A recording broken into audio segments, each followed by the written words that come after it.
오늘 두 번째 강의 우리 중현 스님 큰 감사의 말씀으로 강의를 열도록 하겠습니다.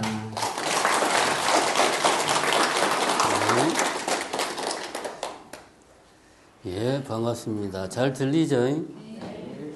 지난주에는 이제 종교와 불교라는 두 개의 키워드를 가지고 우리는 이제 종교를 신앙으로서 보통 받아들이고 이해하고, 이제 우리나라 같은 경우는 불교 역시도 그런 좀 신앙의 어떤 범주 안에서 많이 이해를 하고 받아들이는데, 좀 뭔가 좀 올바른 삶의 기준, 이런 걸로 우리가 좀 불교를 받아들이고 우리 삶의 어떤 좌표로 삼자, 뭐 이런, 아주 간단하게 말하면은 뭐 이런 이야기를 지난주에 했고요.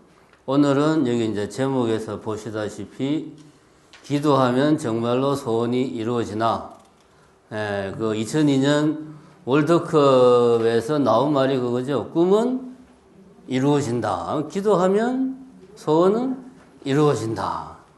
이제 그렇게 되면 좋은데 복불복이죠.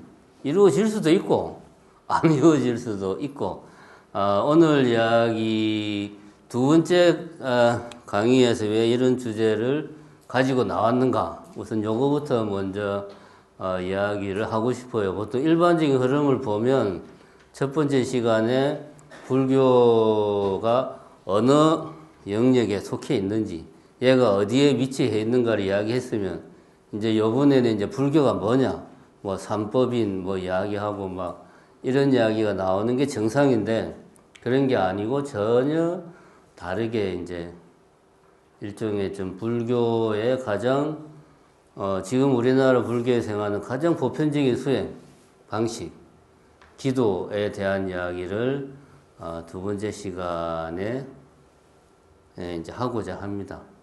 왜냐하면 사실은 불교는 먼저 실천이 있고, 그 실천을 행하는 과정에서 이것을 어떻게 하면 잘할 수 있나 고민하는 과정에서 여러 가지 뭐 불교의 사상이나 교리들이 나온 거기 때문에 사실 중요한 건 실천입니다.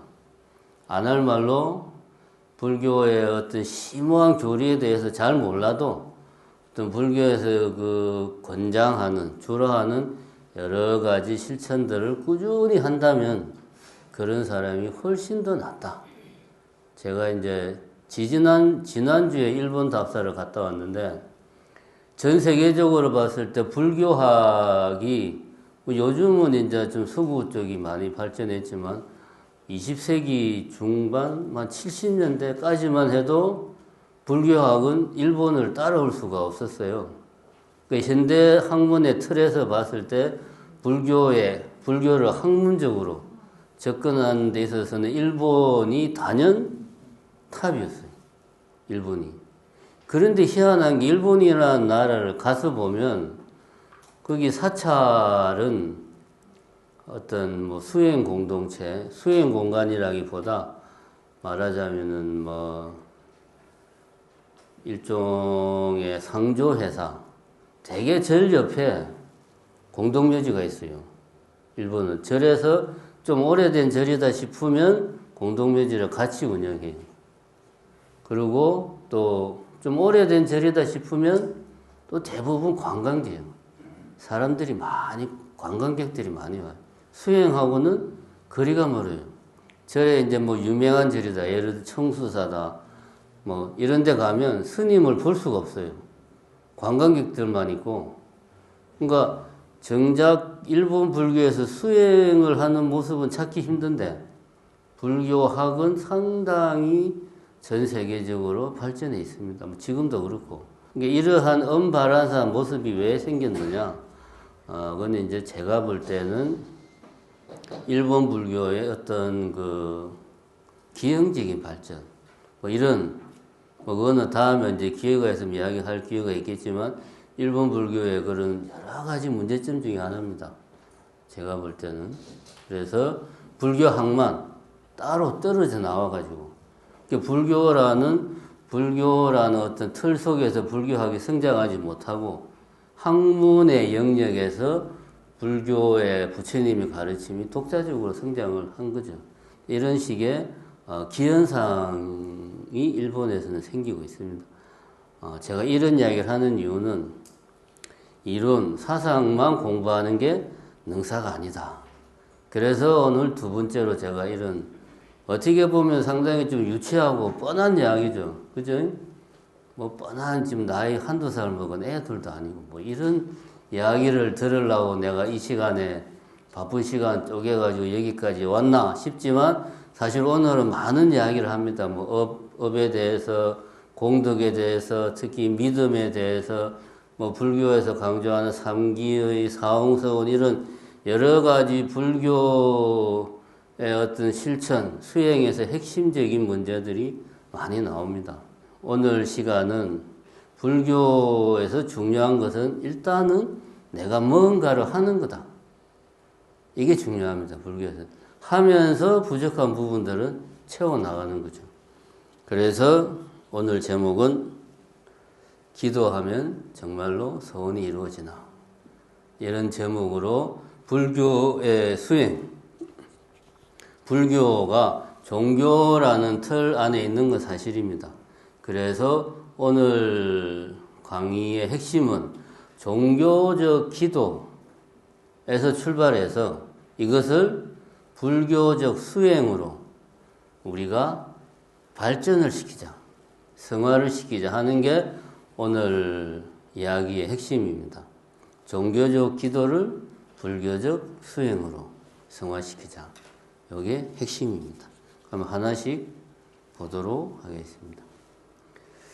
자, 먼저 이제 기도를 하면 소원이 이루어지나 이 문장이 성립을 하려면 기도를 하는 사람이 내가 기도하는 대상이 있을 거 아닙니까? 신일 수도 있고 어떤 애니미전 같은 경우나 뭐 토템 사상 같은 경우는 뭐 동물이나 자연이나 뭐 이런 어쨌든 그 대상에 대한 절대적인 믿음이 없으면 그 기도는 아무 소용이 없죠.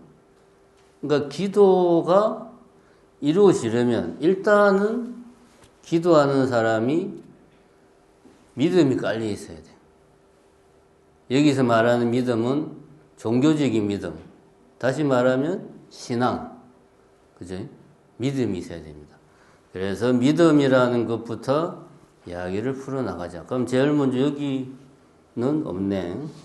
신앙이라는 우리가 믿음이라는 말로 일상생활에서 우리가 쓰는 말들이 많아요. 여기 나오는 자신감, 신뢰, 신념, 맹신, 미신, 방금 전에 말한 신앙 많습니다. 믿음이라는 말로 우리가 쓰는 일상 용어가 사실 우리는 잘 모르는데 일상생활에서 믿음이 우리 삶에 상당히 큰 영역을 차지하고 있어요. 신앙이 아니고 믿음이. 신앙은 믿음의 한 종류죠. 믿는데 우러를 앙자. 어떤 믿는 대상이 내보다 훨씬 더 좀 절대적이고 큰 내가 우러러 봐야 될 정도의 그런 대상을 내가 믿는 거죠. 그런 경우는 이제 신앙, 우러러 앙자를 쓰는 거죠. 요거는 좁은 의미의 믿음이에요. 지금 이야기하는 것은 넓은 의미의 믿음. 예를 들면 등산을 가는데 내가 처음 가는 산이에요. 예를 들면 내가 타지에서 왔어. 그래서 오늘 정심사를 올라가는데 정심사를 초행길이에요. 초행길을 가면 불안하죠. 이 등산로를 따라서 가면 정상에 나올까? 초행길이니까 확신이 안 써요. 팻말을 봐도 믿음이 잘 안 가. 그래서 우리가 보통 어떻게 합니까? 내려오는 사람한테 물어보죠. 정상 이 길로 가면 정상에 나옵니까? 물어보면 내려온 사람은 당연히 예, 한 10분만 가면 됩니다. 뭐 이렇게 말하지. 한참 가다가 또 불안하니까 또 내려오는 사람 붙잡고 정상 가려면 얼마나 남았어요? 그러면 이제 내려오는 사람이 예, 다 왔어요. 5분만 가면 돼요. 그런데 30분 늦게 가야 되죠. 뭐 어쨌든 눈에 빤히 팻말에 뭐 서석대까지 몇 킬로 붙여놨는데 그걸 봐도 못 믿는 거야. 왜? 안 가본 데니까. 믿음이 없으니까. 그런데 만약에 내가 친구랑 같이 간다. 근데 이 친구는 무등산을 등산한 경험이 있어요. 그래서 친구가 이 코스로 가면 정상에 나와. 그러면은 믿음이 가죠. 그러니까 우리가 일상생활에서 사실은 믿음이라는 거는 상당히 광범위하게 쓰이는 겁니다. 이게 이제 첫 번째로 나오는 게 뭐 예를 들면 자신감이다. 자신감은 스스로 자자 믿을 신자. 내 자신을 믿는 어떤 내 마음의 상태, 내 마음의 느낌 그런 거거든요. 내가 내 자신을 믿는다는 것은 과거에 내가 어떤 행동을 했을 때 그 행동에서 내가 예상했던 결과를 내가 얻어냈어요. 그러면은 내가 또 어떤 행동을 할 때 그 행동이 예상하는 결과를 내가 얻어낼 것이다 라고 내 스스로에 대한 믿음이 가. 그런데 내가 과거에 뭐 예를 들면 담배를 끊어야 되겠다 라고 내가 결심을 했는데 담배를 못 끊었어요. 이런 경우에는 자기 자신에 대해서 내가 자기가 하는 행동에 대해서 자기 스스로가 믿음을 별로 못 가지는 거예요. 그래서 내가 이번에는 내가 꼭 살을 빼야지 라고 결심을 하고 실천에 돌입을 하는데 자기 자신에 대한 믿음이 별로 없으면은 과연 내가 살을 빼야지 하고 행동에 들어가도 예상하는 결과가 나올지를 내 스스로가 믿지를 못하는 거예요. 본인 스스로를 못 믿는 거예요. 그래서 자신감이 없어요. 자신감이 낮아. 자신감이 낮으면 우리가 어떻게 합니까? 남의 눈치를 보고 어떻게 하면은 이거 내가 안 됐을 경우를 대비해서 내가 핑계거리를 만들고 그렇게 하죠. 뭘 하려고 할 때도 갈등을 하고 이걸 할까? 요걸 할까? 자신감이 없으니까. 만약에 내가 과거에 어떤 행동을 했을 때 그 행동이 예상하는 결과가 나오는 경험을 내가 수차례 겪었으면 요것을 하면은 이런 결과가 나온다 라고 하는 자기 행동에 대한 믿음이 있겠지만 그렇지 못하니까 요걸 할까? 요걸 할까? 고민을 하는 거죠. 선뜻 결정을 못하고 그리고 자기 자신에 대한 믿음이 부족하니까 다른 사람들이 나를 어떻게 볼까? 그런 생각을 많이 하고 어떻게 하면 핑계를 댈까? 나는 문제가 없는데 주변 사람들이 이렇게 해서 내가 이걸 잘 못하는 거야. 나는 문제가 없는데 우리 회사가 이런 문제가 있어서 내가 일을 잘 못하는 거야. 라고 이제 핑계를 미리 만들고 그러는 거. 이게 이제 자신감. 자신감도 결국은 믿음의 한 종류다. 신뢰 같은 경우는 레자는 일종의 의지한다는 그런 뜻을 가지고 있거든요.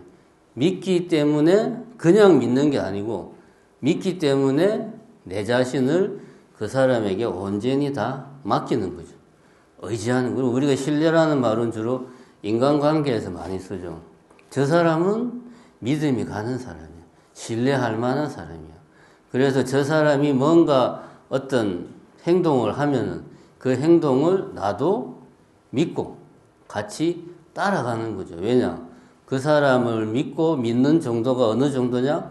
내가 의지할 정도니까. 이게 이제 신뢰하는 겁니다. 신뢰도 믿음의 한 종류죠. 그 다음에는 이제 신념. 믿을 신자의 염은 이제 생각한다 할 때 염자잖아요. 내가 이런 믿는 내 마음을 내가 내 스스로 생각해서 논리적으로, 체계적으로 내가 무엇을 어떻게 믿고 있는지를 남에게 일장연설을 할 수 있을 정도로 그 나의 믿음에 대해서 내 머릿속으로 정리가 쫙 되어 있는 거야. 그래서 이런 사람을 우리가 신념이 투철한 사람이라고 그러잖아요. 자기 생각에 대한 내가 무엇을 할 것인가, 내가 추구하는 바에 대한 신념이 투철한 사람은 그거를 자기가 남들에게 충분히 설명할 수 있는 사람. 그 신념은 믿음을 가지되 그 믿음에 대해서 그 믿음에 대한 생각을 내 스스로 일목요연하게 체계적으로 쫙 정리를 해놓은 그런 경우 우리는 그 사람은 신념이 투철하다, 신념이 확고하다, 뭐 이런 표현을 쓰는 거죠. 그 다음에 이제 맹신 같은 건, 맹자가 이제 어두울 맹자 아니에요. 믿기는 믿는데 아무것도 안 보고 묻지도 따지지도 않고 그냥 믿는 거예요. 그냥 아무 생각 없이. 그게 맹신이죠. 그러니까 믿을 때도 우리는 차이는 있지만 나름의 근거를 가지고 믿는데, 맹신은 아무 근거가 없어. 그냥 믿어. 이게 맹신. 미신은 뭡니까? 저 미자는 미혹하다. 미혹하다라고 하면 뜻이 팍 안 오잖아요. 그죠? 미로할 때 미자. 헤맨다. 왜 헤맵니까? 잘 모르니까 헤매죠. 믿기는 믿는데 뭔가 근거가 좀 부족해. 근거가 분명하지 않아요. 그래서 그 믿음이 그 믿음대로 가면 올바른 길을 갈 수도 있고 안 갈 수도 있고 중간에 헤맬 수도 있고 옆으로 셀 수도 있고, 요게 이제 미신. 미신 자체가 무조건 나쁜 건 아니에요. 다만 미신은 그것이 사람을 헤매게 만들 소지가 있으니까 안 좋다는 거죠. 이렇게 우리 일상생활에서 믿음은 사실은 우리 일상생활에서 많은 부분을 지배하고 있습니다. 이 그림 같은 경우 옛날에 우리 뭐 학교 다니고 할 때 뭐 수련회 같은 거 가면 이런 거 많이 했잖아요. 두 명이 조이러 가지고 뒤에 있는 사람을 믿어봐. 내가 이렇게 탁 넘어지면 뒤에 있는 사람이 받아줄 거야. 이제 이렇게 하려면 전폭적으로 믿고 신뢰해야 되죠. 이런 이제 믿음, 신뢰 관계가 형성돼야 가능한 뭐 저런 놀이죠. 이렇게 이제 우리가 그 믿음은 우리 일상생활에서 신앙뿐만이 아니고 상당히 많은 분야에서 우리가 알게 모르게 믿음에 따라서 우리가 행동을 하고 있어요. 아주 단적인 예를 들면 오후가 돼가지고 배가 고파. 그래서 뭘 좀 먹어야 되겠다. 중국집에 들어가서 짬뽕을 시켰어요. 이게 이제 저 같은 경우는 거의 무의식적으로 제가 이렇게 꼭 법문할 때마다 얘를 항상 보면은 짬뽕을 들더라고요. 그러니까 짬뽕을 좋아하나 봐요. 짜장면을 안 하고 꼭 짬뽕을 이야기해요. 그래서 짬뽕을 시켜요. 그럼 짬뽕이 나오잖아요. 아무 문제가 없죠. 왜일까요? 우리는 중국집에 가서 짬뽕을 시키면 짬뽕이 나온다에 대한 의심이 없어요. 전혀. 너무나 당연한 거예요. 그런데 지금 시대가 엄청 혼란해요. 뭐 온 지구 뭐 여기저기서 전쟁이 터져가지고 밀가루 수급도 제대로 안 되고 바닷물이 오염이 너무 심해가지고 해산물도 제대로 구하기도 힘들고 사람들 뭐 돈도 별로 없고 이런 상태야. 그래서 중국집에 갔는데 내가 짬뽕을 시켰는데 제대로 된 짬뽕이 나온다는 보장이 별로 없어. 지금 우리 현실이 예를 들면 이게 가짜 고춧가루를 쓰고 밀가루도 제대로 된 밀가루가 아니고 하여튼 그런 밀가루를 쓰고 해서 제대로 된 짬뽕이 안 나올 수도 있어요. 예를 들면 그런 경험을 몇 번 하면 우리가 길을 가다가 배가 고파서 중국집에 들어가서 짬뽕을 시키면서 어떤 생각이 들까? 짬뽕을 시킬까 말까? 이 짬뽕 시키면 실패할 확률이 좀 있는데 이 집 믿을만 한가? 잘 모르겠는데 그래도 배고픈데 일단 한번 시켜볼까? 갈등을 해요. 의심을 하고. 그지? 우리 일상생활에서 믿음이 없으면 일상생활이 힘들어요. 사실은 우리가 잘 몰라서 그렇지. 이거 엄청나게 중요한 사실입니다. 플라톤이 이런 말을 했습니다. 믿음은 확인된 지식이다. 이게 무슨 말이냐면 예를 들어 봅시다. 저 이제 조선시대에 지금은 안 되고 조선시대에 아주 첩첩산중에 있는 마을이 있었어요. 작은 마을이 있는데 이 마을 사람들은 당연히 한양에 가본 적이 없죠. 근데 어찌어찌 해가지고 한 사람이 한양을 가본 거예요. 한양에 가서 보니까 산만큼이나 큰 집이 있어요. 경복궁이라는 궁궐이 있는데 산만큼 커. 자기가 보니까. 그래가지고 그걸 보고 고향에 돌아와가지고 동네 사람들한테 이야기했어요.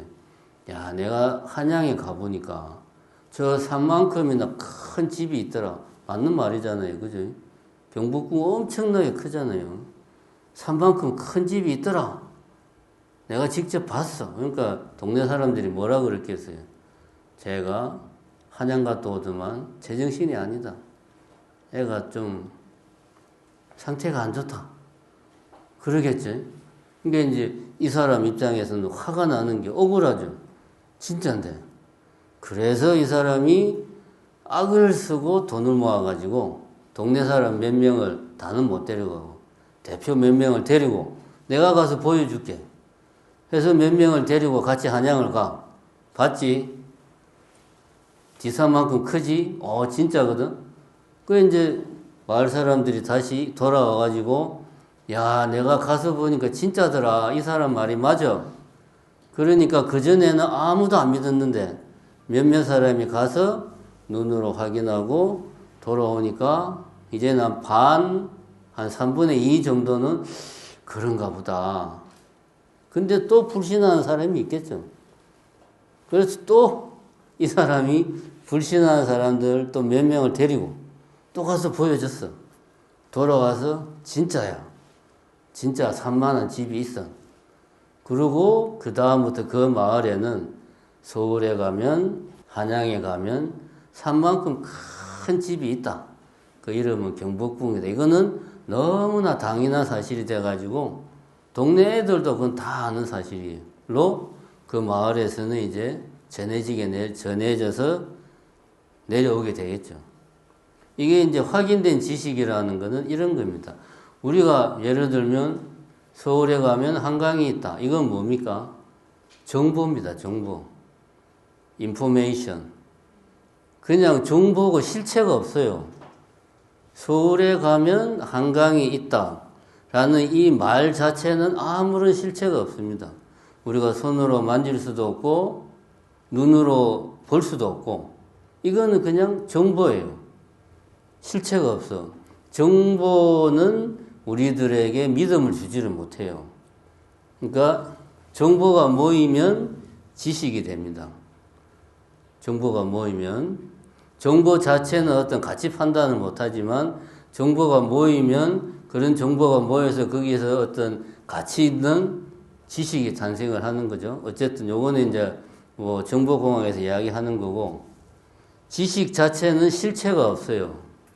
실체가 없으니까 거기에는 믿음이 없어요. 지식 자체는. 우리가 그 지식에 대해서 믿음을 가지는 거는 지식을 전달하는 뭐 그 사람이나 아니면 지식을 전달하는 매체나 그것이 어떤 믿음을 주니까 우리가 믿는 거지. 그 자체는 믿음, 우리가 서울에 가면 한강이 있다. 이 말 안에 믿음이 어디에 있습니까? 없죠. 그러면은 믿음이라는 건 뭐다? 내가 서울에 가서 한강을 직접 보는 거예요. 아, 진짜로 서울에 가니까 한강이 있네? 그럼 그때부터는 확실하게 믿는 거죠. 내가 이제 어디 가서도 서울에 가면 한강이 있어. 강이 엄청 넓어. 너는 못 믿겠지만 진짜야. 라고 이야기를 하겠죠. 물론 이제 지식으로만 알고 이야기할 수도 있지만 그 말에는 믿음이 있을 수도 있고 없을 수도 있고 그러나 확인된 지식, 실체를 그 정보의 실체를 확인을 했다. 그러면 거기에서는 믿음이 생긴다. 그래서 플라톤이 이야기하기를 믿음은 확인된 지식이다. 라고 이제 플라톤이 이야기를 했다고 합니다. 예. 그런데 이 믿음이라는 걸 자세히 보면 욕망과 깊은 연관이 있어요. 믿음은. 아까 제가 이제 등산하는 거 이야기를 했잖아요. 내가 등산을 하고 싶은 마음이 전혀 없으면은 이 길로 가면 정상이 나올까? 내지는 정상이 나올 것이라는 믿음, 정상이 나올까 하는 의문 안 가지겠죠. 정상에 가고 싶다라는 욕망이 있어야 돼요. 제일 먼저. 욕망이 없으면 그 다음은 진행이 안 됩니다. 왜냐하면 욕망이라고 하는 것은 뭐냐? 지금 현재 여기에 없는 것을 원하는 마음. 그게 욕망이에요. 지금 현재 결핍된 그 무엇을 원하는 것. 예를 들면 지금 현재 내 위장이 텅 비어 있다. 내 위장이 지금 현재 결핍이 되어 있는 거야. 그러면 내 위장을 채우고 싶은 마음. 그게 욕망이죠. 아, 배가 고파. 뭔가 먹고 싶어. 이게 이제 욕망이잖아요. 그죠? 이런 욕망이 없으면 믿음은 생길 수가 없어요. 왜냐? 믿음이라고 하는 것은 욕망을 실행하려면 우리가 뭘 해야 됩니까? 행동을 해야 되잖아요. 배가 고파, 뭔가 먹고 싶어 라고 생각만 한다고 해서 먹을 게 생기는 게 아니잖아요. 행동을 해야 되잖아요. 행동이라는 것은 지금 여기에 없는 것을 내가 여기에 있도록 하는 그 어떤 힘이에요, 행동은. 그럼 믿음이라고 하는 것은 어떤 측면에서는 행동하게 만드는 어떤 의지라고 볼 수 있죠. 내가 이렇게 행동을 하면 이런 결과가 나온다는 어떤 그 믿음은 그런 거잖아요. 그러니까 행동하게 만드는 하나의 어떤 의지, 그런 게 또 믿음의 한 측면입니다. 그러니까 가장 기본적으로 욕망이 없으면, 지금 나에게 뭔가 결핍된 게 없으면 믿음도 사실은 필요가 없다. 예를 들어서 제가 이제 예전에 본문할 때 이런 걸 가지고 예를 들었습니다. 직장인이 있어요.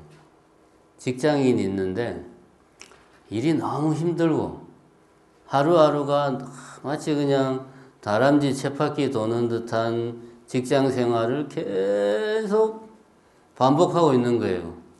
너무 힘들어, 직장 생활이. 너무 힘들어. 직장 생활이 너무 힘들어요.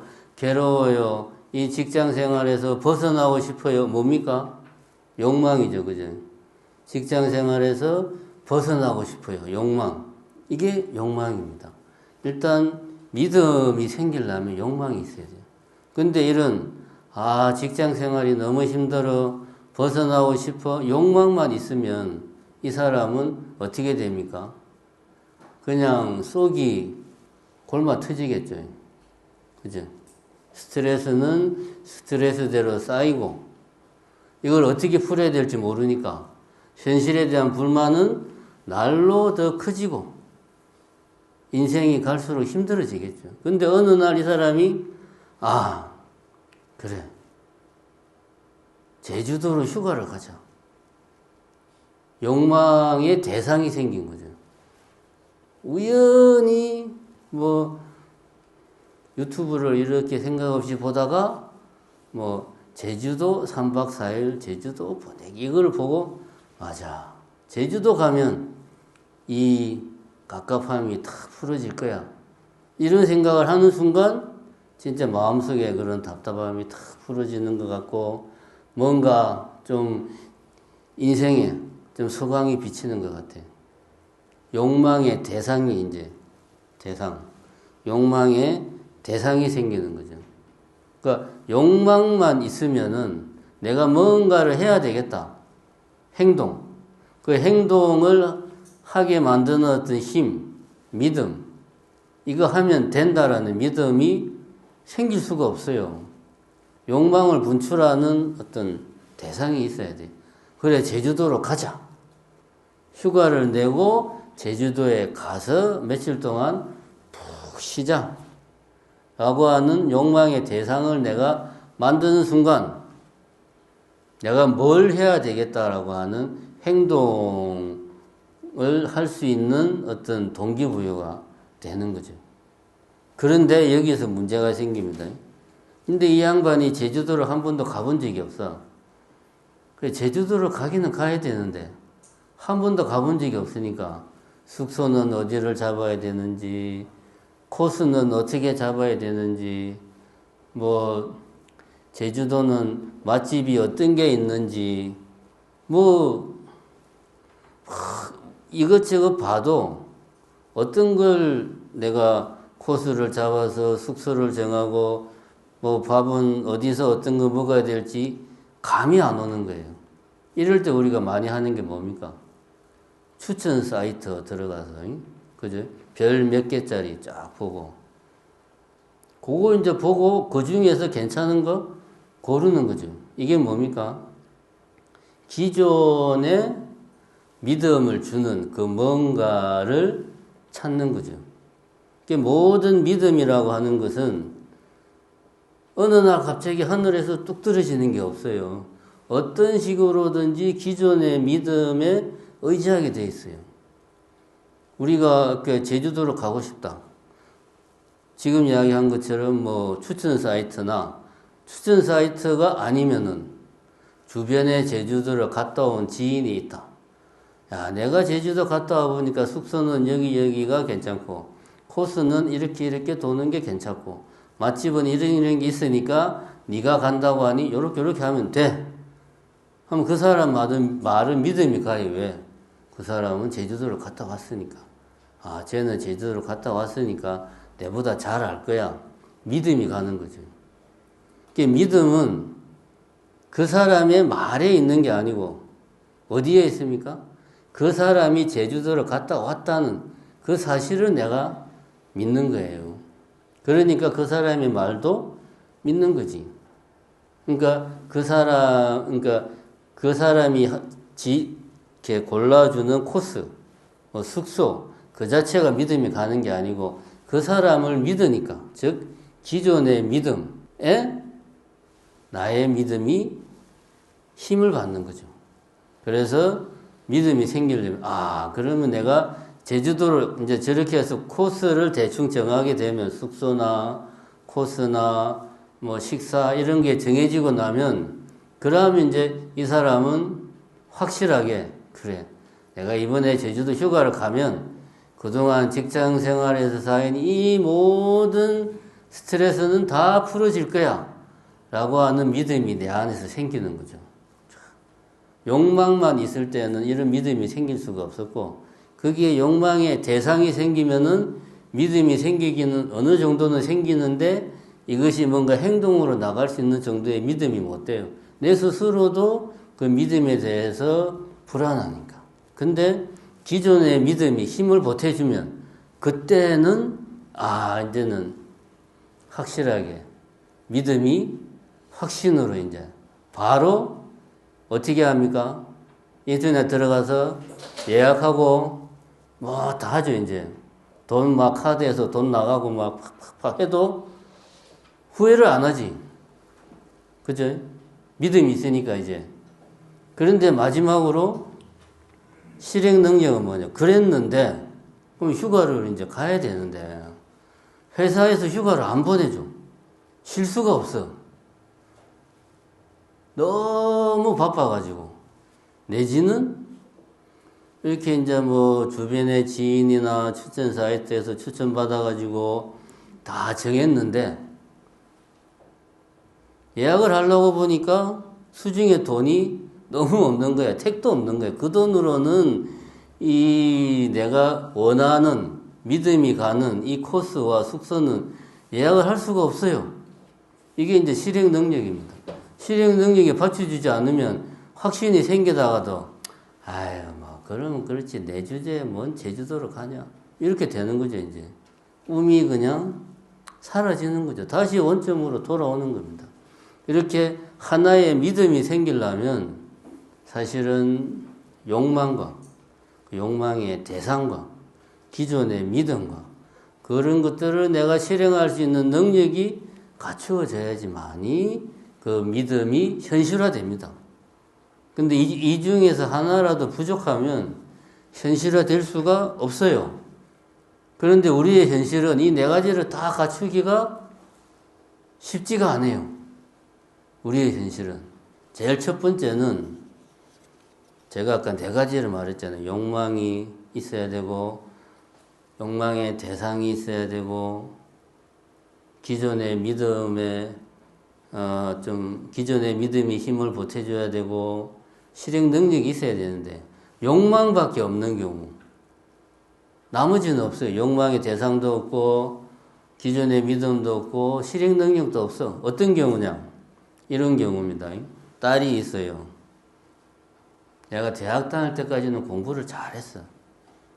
주로 공부를 아주 잘하는 친구들 말고, 어중간하게 잘하는 친구들이 보통 이제 사회생활 시작을 뭘로 합니까? 그걸로 많이 하죠. 뭡니까? 공무원 시험 준비를 이제 많이 선택합니다. 그래가지고 이 딸이 공부를 잘하니까 공무원을 하겠다. 뭐 7급, 그 정도로 이제 시작을. 그래서 2년을 공부를 했는데 떨어졌어요.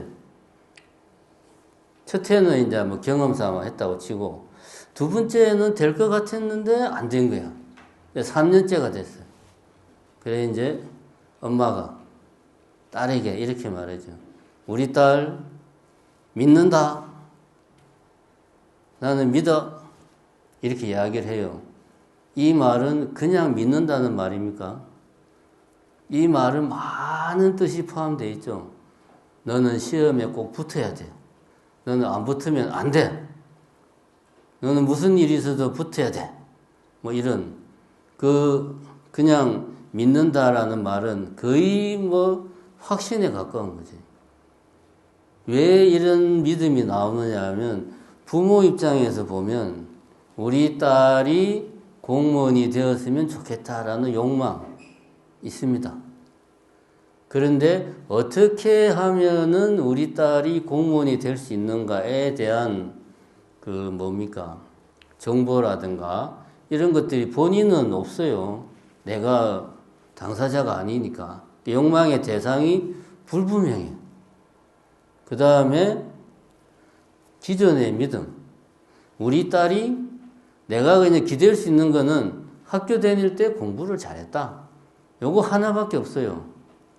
믿을 수 있는 근거는. 제일 중요한 거는 내가 공부하는 게 아니야. 실행 능력. 딸이 공부하는 거잖아. 그러니까 부모 입장에서는 딸에 대한 과도한 욕망만 있는 거예요. 그러니까 이 욕망이 과잉해가지고, 욕망이 커져가지고, 욕망 그 자체가 뭐가 됩니까? 믿음이 되는 거예요. 그래서 우리 딸 믿는다. 나는 우리 딸이 붙을 거라고 확신해. 왜 이런 믿음을 가지냐? 욕망만 크니까. 다른 건 없고. 그래서 그냥 욕망이 믿음이 되는 거예요, 그냥. 이런 오류 우리 주변에서 많이 봅니다. 그 다음에는 이제 저거는 이제 우리가 흔히 보는 거죠. 기존의 믿음, 특히 이제 절대적인 존재에 대해 지나치게 의지하는 거. 뭐든지 신이 다 해결해 줄 거다. 나는 실행 능력도 없고, 내가 뭘 하면 잘할 수 있는지도 모르지만, 어쨌든 지금 내 상태를 벗어날게 신이 나를 인도해 줄 거다. 이런 생각을 하는 경우죠. 기존의 믿음에 지나치게 의지하는 오류를 우리가 범하기도 합니다. 근데 이게 신에 대해서는 우리가 쉽게 이해를 하는데, 요즘 사람들이 신보다 더 믿는 게 뭐냐 하면 과학과 공신력이에요. 근데 이 과학을 믿는 거는 과학 자체가 합리적이고, 이것이 이제 논리적이고 예측 가능한 어떤 실험이라든가 이런 걸 통해서 예측 가능한 어쨌든 합리적인 그런 어떤 속성을 가지고 있으니까 우리가 과학을 믿는데, 사실 일반 대중들은 과학의 그런 합리적인 속성을 믿는 게 아니고 과학의 권위를 믿죠. 예를 들면 우리 기사에 그런 거 많잖아요. 미국 존스 홉킨스 의대 연구팀의 실험 결과에 따르면 부부 간의 소통이 원활할수록 부부가 오래 산다고 하더라 라는 기사가 나왔다고 칩시다. 근데 이 기사는 그냥 가짜로 만든 거예요. 그냥 예를 들면 내가 충분히 만들 수 있죠. 그냥 의하면 더 수명이 길어진다. 뭐 그냥 그거 충분히 그냥 가짜 기사를 만들 수 있지. 이렇게 만들어서 인터넷에 올렸다. 그럼 사람들이 이거 보고 많은 사람들이 믿을 게 왜냐? 권위 있는 기관에서 과학적으로 실험한 결과라고 하니까. 여기는 우리가 두 가지 기존 믿음에 대한 오류가 있어요. 첫 번째는 과학의 권위에 대한 맹신. 두 번째는 인쇄 매체, 활자화된 매체에 대한 무조건적인 맹신. 뭐든지 활자화되면 그거는 그냥 진실인 것처럼 가짜 뉴스도 그런 것들이 우리에게는 현대사회에는 더더욱이 있습니다. 그 다음에 이제 공신력에 대한 맹신. 정부에서 하는 거니까. 뭐 친환경 뭐 무슨 그런 거 있잖아요. 상표 뭐 친환경 뭐로 등급 매기는 거 뭐 막 그런 거 뭐 식당 같은 경우도 뭐 시에서 지정하는 위생업소로 지정돼 있다. 밖에 붙어 있으면 아, 이 식당은 깨끗한 식당이구나 하고 우리가 믿고 들어가잖아요. 근데 그거를 그 주인이 그냥 자기가 만들어서 붙여 넣었을 수도 있죠.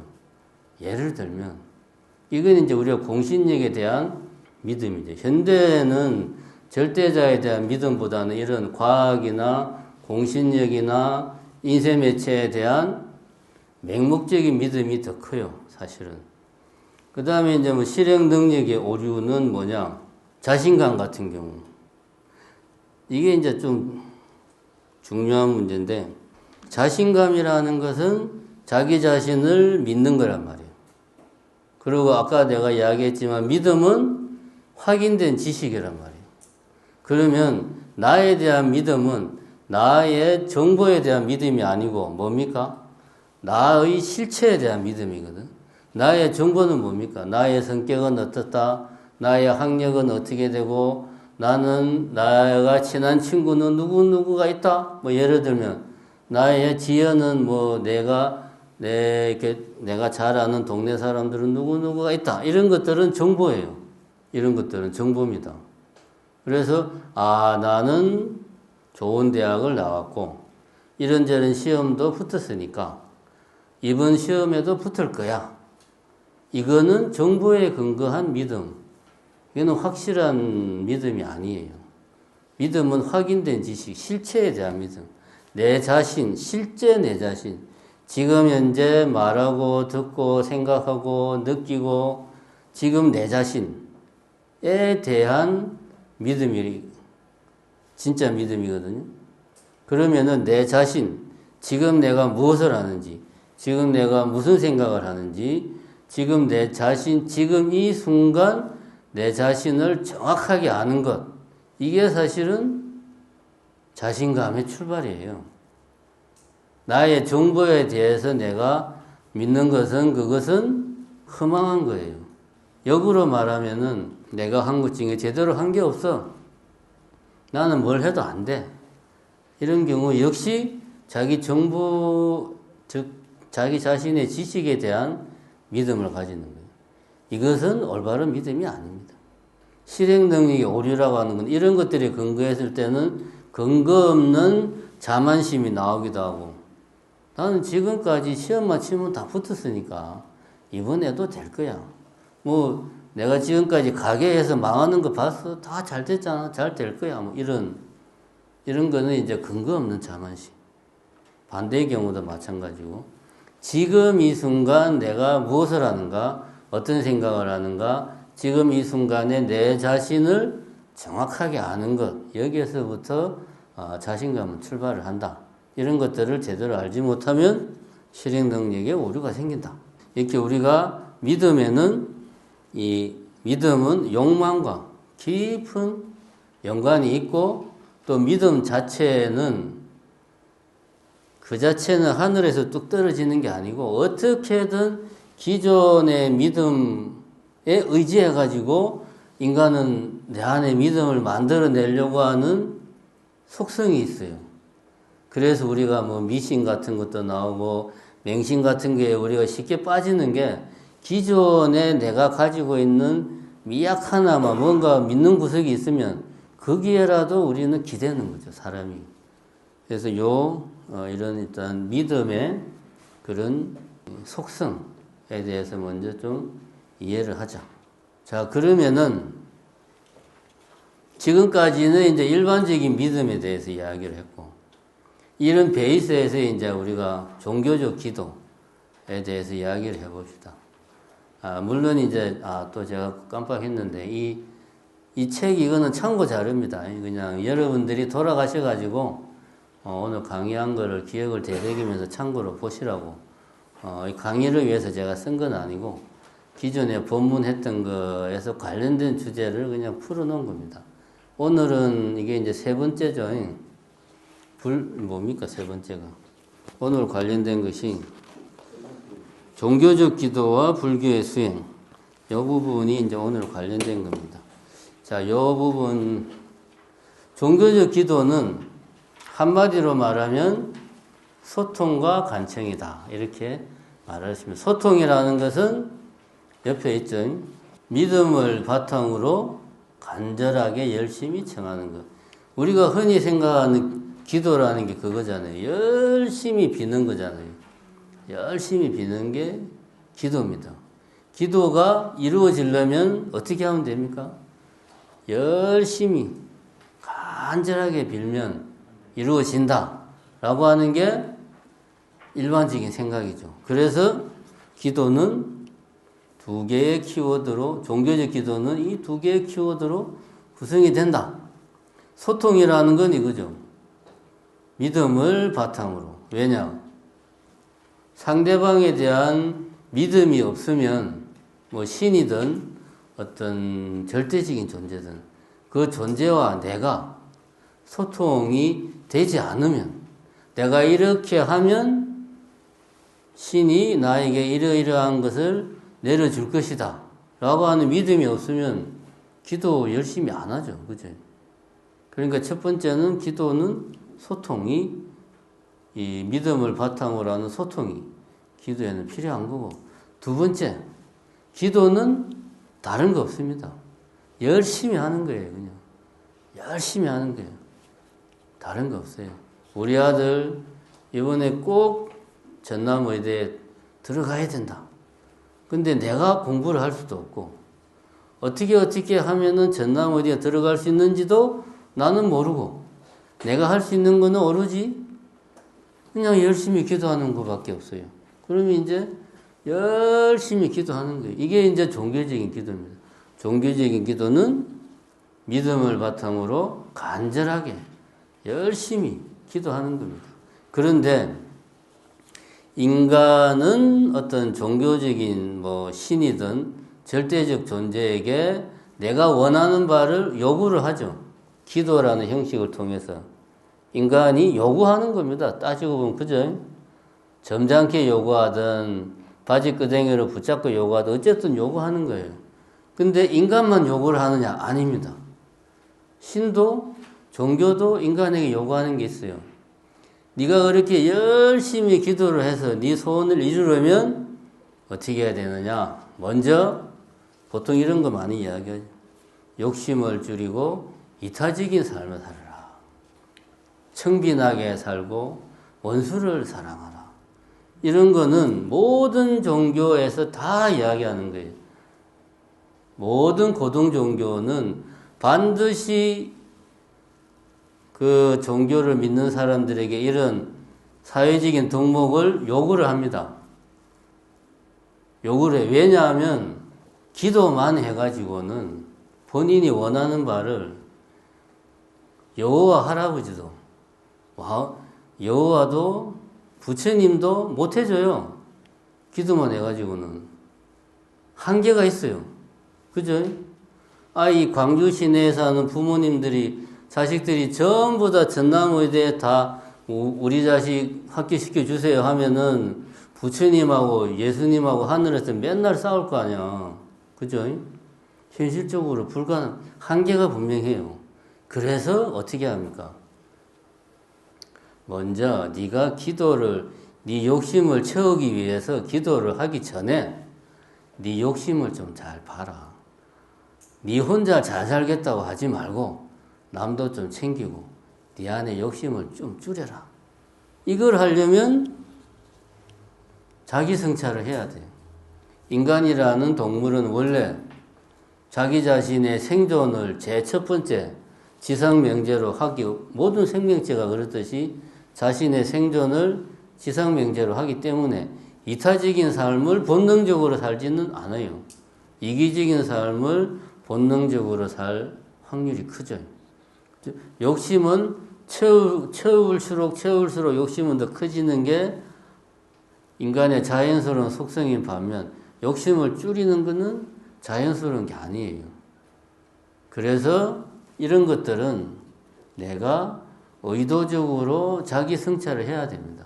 욕심을 내는 자기 자신, 이기적인 자기 자신을 성찰을 해서 이타적인 삶을 살려고 노력하고 소욕 지족하려고 노력하고 이렇게 네가 살아야 네가 원하는 바가 이루어진다 라고 모든 종교에서는 이 이야기를 다 하고 있습니다. 왜냐하면 기도라는 게 한계가 있으니까. 그래서 인간이 종교에 요구하는 것도 있지만 종교가 인간에게 요구하는 것도 있다. 이 말은 기도에는 엄연한 종교적 기도는 한계가 있다. 그런 이야기입니다. 다음은 화엄경 현수품을 가지고 갑자기 웬 화엄경이 튀어나오나 이거 교양 과정인데 이래도 되는 건가 모르겠네. 이런 생각이 들겠지만 어쨌든 화엄경 가지고 8시 5분에 하겠습니다. 자, 또 해봅시다. 제가 이제 우리도 스님들도 보면은 요즘은 참 이 중노릇하기도 힘들어져 가지고 스님들도 연수를 받아야 돼요.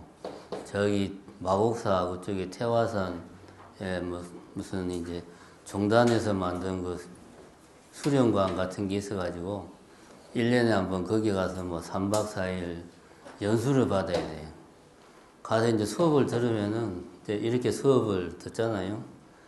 그러면 다 그 뒤에는 그냥 이거 어차피 안 들을 수 없으니까 그래서 뭐 억지로 막 듣는데 거기서 뭐 차 끌고 또 태화산까지 가가지고 이 수업 듣는 입장이 이게 하는 입장보다 듣는 사람이 더 힘듭니다. 보면 진짜.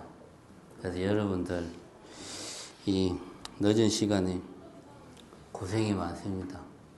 그래도 이게 공부라는 게 재미로 하는 게 아니잖아. 그죠? 제가 뭐 재미없게 한다고 속으로 재미없어 이런 생각 하지 마시고 공부는 재미로 하는 게 아닙니다. 재미로 하는 거면은 뭐 재밌는 이야기만 2시간 동안 신나게 하면 되는데 좀 힘들더라도 정신을 똑바로 차리시고 잘 들으시기 바랍니다.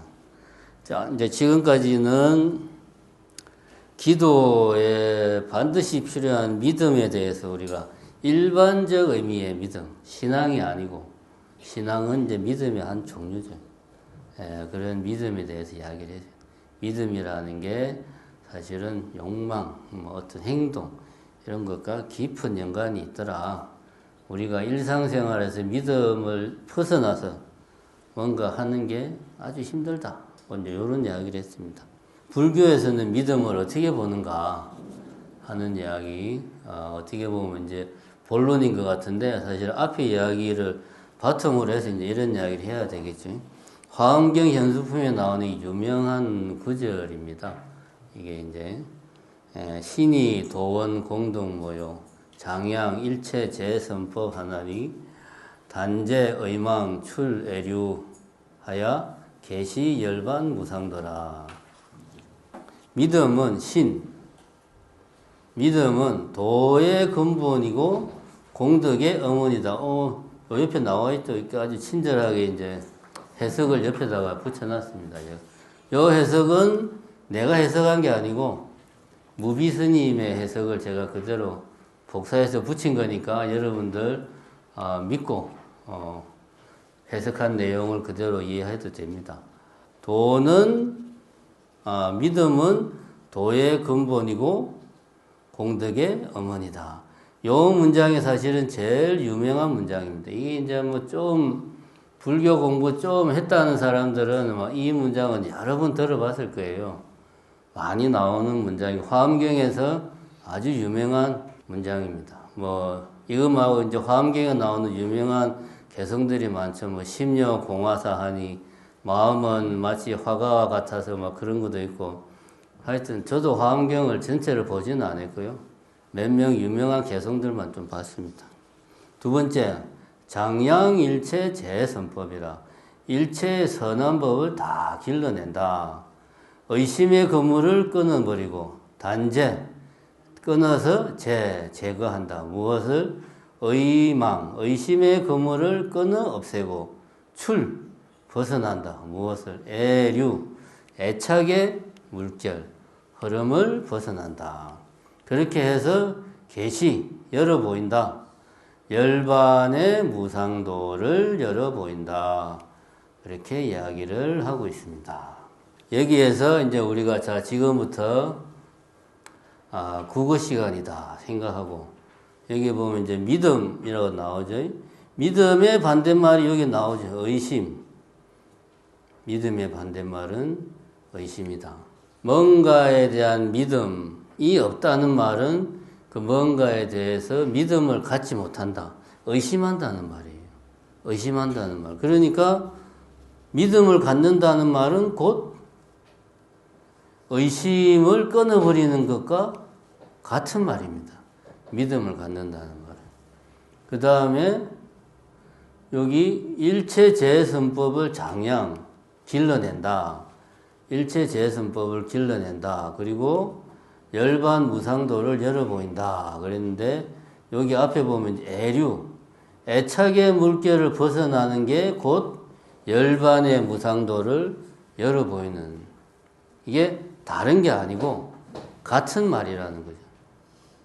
의심을 끊어버리는 게 곧 믿음을 가지는 거고, 애착의 흐름, 우리가 이 중생들이 살아가는 데서 우리가 벗어날 수 없는 이 집착, 이 애착의 흐름에서 벗어나는 것이 곧 열반의 무상도리, 위 없는 열반의 도리를 내가 다 열어 보이는, 깨치는 것과 같은 거다. 열반이 따로 있고 이 애착의 흐름, 그러니까 번뇌에서 벗어나는 게 따로 있는 게 아니고, 번뇌에서 벗어나는 게 열반을 정득하는 거고, 믿음을 가지는 게 의심을 끊는 거고, 같은 이야기라는 표현을 긍정적으로 하느냐 부정적으로 하느냐, 그 차이죠. 포지티브하게 표현을 하느냐 네거티브하게 표현하느냐, 그 차이입니다. 그러니까 요 두 문장은 굳이 뭐 이야기할 필요가 없죠. 같은 내용이니까. 앞에는 긍정적인 표현을 한 거고, 그죠? 뒤에는 이제 부정적인 표현을 한 거고. 신이 도원 공덕모라. 믿음은 도의 근본이며 공덕의 어머니다. 도라고 하는 것은, 여기서 도라고 하는 것은 깨달음을 이야기하는 거죠. 불교에서 말하는 도는 우리가 궁극적으로 가야 할 길을 제시해 주는 것. 그 길을 가려면은 반드시 깨달음을 정득해야 되니까 결국 도는 깨달음을 얻는 것과 같은 이야기다. 그러면 깨달음의 근본이 믿음이라는 거죠. 깨달으려면 믿음이 없으면 안 된다. 깨달음의 근본이 믿음이니까. 이게 무슨 말이냐? 깨달음을 얻기 위해서는 우리가 뭘 해야 됩니까? 가만히 있으면 깨달음을 얻을 수 있나요? 물론 있을 수도 있습니다. 육조 해능대사 같이 전생에 쌓은 이 공덕이 너무 많은 사람은 남이 그냥 건강형 독성하는 것만 듣고 바로 깨칠 수도 있죠. 근데 이제 그럴 확률은 거의 없고, 깨달음을 얻으려면 우리는 뭘 해야 됩니까? 수행을 해야 되죠. 그죠? 내가 열심히 내 행을 닦아야 돼. 수행을 해야 돼. 수행을 그냥 오늘 하루 좀 열심히 해보자. 그러면 그러고 나서 내가 자고 다음날 아침에 일어나면 내가 부처가 되어 있을까요? 아니죠. 수행을 어떻게 해야 됩니까? 부지런히, 꾸준히, 끊임없이 계속 해야 됩니다. 열심히. 그렇게 하는데 또 하다가 옆길로 새면 안 되죠. 흔히 이제 무협지에서 많이 이야기하듯이 마가 끼면 안 되죠. 그죠? 옆길로 새면 안 됩니다. 마가 끼면 안 돼. 그 다음에 생각만 하고 내일부터는 열심히 수행해야지. 생각만 하고 시작을 안 하면 그거는 수행을 안 하는 거죠. 그러면 깨달음을 얻을 수가 없죠. 자, 깨달음을 얻으려면 수행하는 마음을 내야 되고 실제로 수행을 시작해야 되고 수행을 시작해서 꾸준히 해야 되고 꾸준히 하는데 옆길로 새면 안 되고 이렇게 해야 그나마 깨달음에 우리가 도달할 수 있다. 이렇게 하려면은 내가 가고자 하는 길, 그 길에 대한 확고한 믿음이 있어야 되겠죠. 이 길을 따라가면 정상이 나온다 라고 하는 믿음이 있어야 그 길을 따라서 내가 가지. 이 길을 따라서 가는데 의심이 생기면 일로 가면 진짜 정상에 나올까? 그러면 우리가 어떻게 합니까? 가다가 멈춰서서 잠깐 생각을 해보거나 아닌 것 같아. 다른 길인 것 같아. 딴 길을 찾아보기도 하고 아니면은 빠꾸에서 아무래도 길을 잘못 든 것 같아. 내려갈 수도 있고 의심을 하면 정상까지 못 가요. 우리가 가고자 하는 길에 끝까지 가려면 이 길로 가면 정상이 나온다는 그 사실에 대한 믿음이 있어야 돼요. 깨달음도 마찬가지죠. 부처님이 제시한 요렇게 하면 네가 깨달음을 얻을 수 있다. 그거에 대한 믿음이 있어야 돼요. 믿음이 없으면 어떻게 합니까? 우리가 공부 좀 하다가 에이 뭐 별로 변하는 것도 없구만. 수행을 해도 안 할래. 내지는 좀 공부를 하다가 이렇게 하면은 몸이 뜬다는데 신통력이 생긴다는데 뭐 단전에 힘을 넣어야 돼. 뭐 단전이 바위처럼 딱딱해지면 신통력이 생겨. 이거는 이제 옆길로 새는 거예요. 그 말로만 수행한다고 해도 안 되는 거죠. 내가 수행을 끝까지 수행할 마음을 내고 실제로 시작하고 꾸준히 하고 옆길로 새지 않고 그래서 궁극적으로 깨달음에 도달하려면 깨달음으로 가는 길, 그러니까 부처님의 가르침에 대한 믿음이 있어야죠. 믿음이 없으면 수행을 할 수가 없어요. 이렇게 하면 된다라는 믿음이 없으면 사람들이 그렇게 하다가도 안 하겠지. 그러니까 믿음은 도의 근원이 되는 겁니다.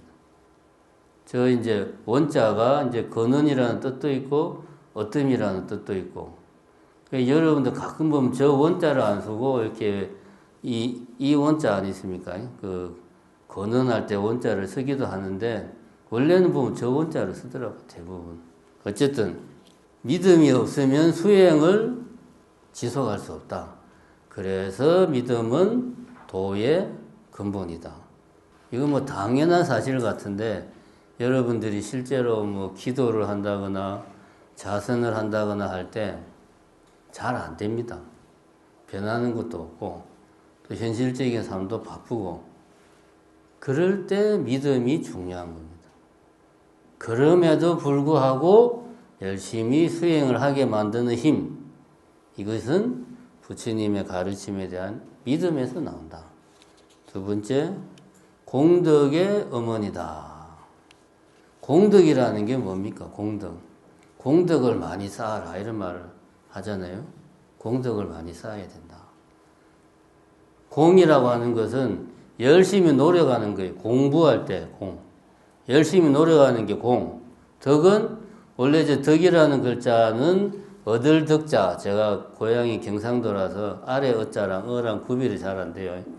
획득한다 할 때 덕자랑 해서 이제 그 뿌리를 두고 있는 말이 덕자예요. 덕덕자. 취득하는 거. 열심히 노력해서 얻는 게 공덕이에요. 내가 열심히 수행을 하면 그 결과 나에게 생기는 게 있다. 그게 이제 공덕입니다. 이게 뭡니까? 요걸 더 쉽게 말하면 복이죠, 복. 복덕. 수행의 어떤 공덕.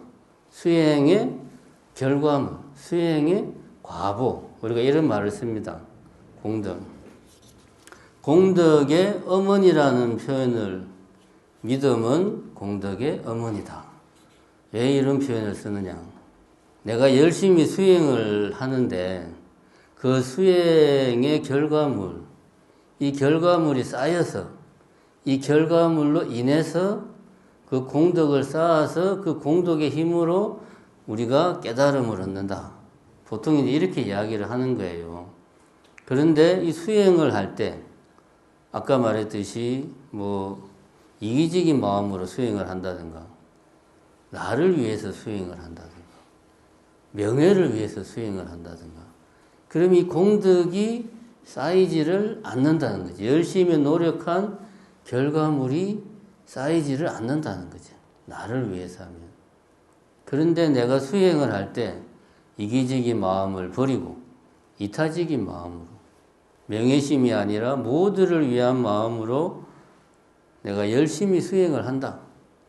이런 마음가짐을 처음부터 끝까지 계속 견지하면서 수행을 하려면 이 수행의 공덕으로 내가 모든 중생들을 제도할 수 있다라는 그런 사실에 대한 믿음이 내한테 없으면 하다가도 내가 이렇게 열심히 노력을 하는데 뭔가가 있어야 되는 거 아니냐라는 마음이 사람은 들죠. 그래서 믿음은 공덕의 어머니다. 공덕이 복으로 작용해서 저것이 선한 업을 내가 쌓아서 좋은 과보로 되려면 공덕을 지을 때 내가 부처님 가르침에 대한 올바른 믿음을 가지고 공덕을 지어야 되는 거죠. 수행을 해야 되는 거죠. 보시행을 하더라도 흔히 말하는 무주상 보시를 해야 되는 거죠.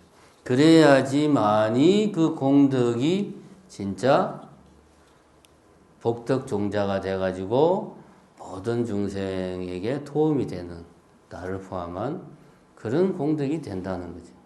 그러자면 믿음이 공덕에, 내가 뭔가를 할 때 항상 믿음이 깔려 있어 가지고 그 결과 올바른 공덕이 쌓일 수 있도록 해야 되는 거예요. 그래서 믿음은 공덕의 어머니다.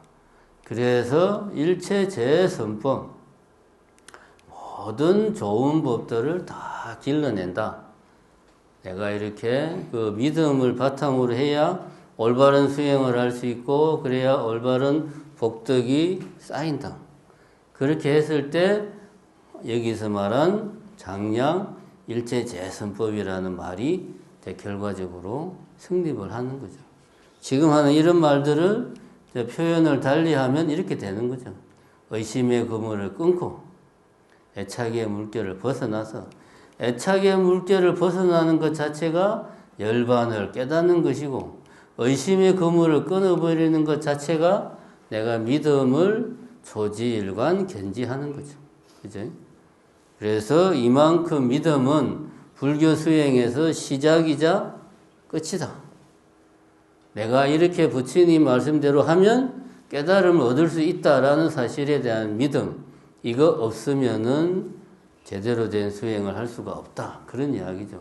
이게 이제 화엄근 현수품에 나오는 이야기고, 우리가 이제 그러면 불교의 기도도 처음에는 종교적인 기도에서 출발을 한다 이겁니다. 관세음 보살님에게 우리 아들 대학 합격시켜 주세요. 수능 합격 성취 바른 기도, 이렇게 시작을 합니다. 시작을 하는데 하다 보니까 여기에는 개인적 소원에는 한계가 있더라. 그래서 이것을 내가 좀 불교적인 수행으로 성화시켜야 되겠다 라고 하는 생각이 내 안에서 든다 이거예요. 그랬을 때는 어떻게 해야 내 안에서 어떤 개인적인 소원 성취에 이런 욕망, 이런 마음이 어떻게 불교적인 수행으로 성화될 수 있느냐, 그리고 이 수행이 어떻게 해야 나 혼자만의 수행이 아니고 모든 중생들을 제도할 수 있는 수행으로 내가 회양할 수 있는가, 고민을 해야 된다. 이렇게 고민했을 때 불교는 이런 종교적 기도의 단계에서 불교적 수행의 단계로 회양하는 단계로 발전해 나간다. 그래서 여기에서는 삼기가 나오고 여기에서는 사홍서원이 나온다.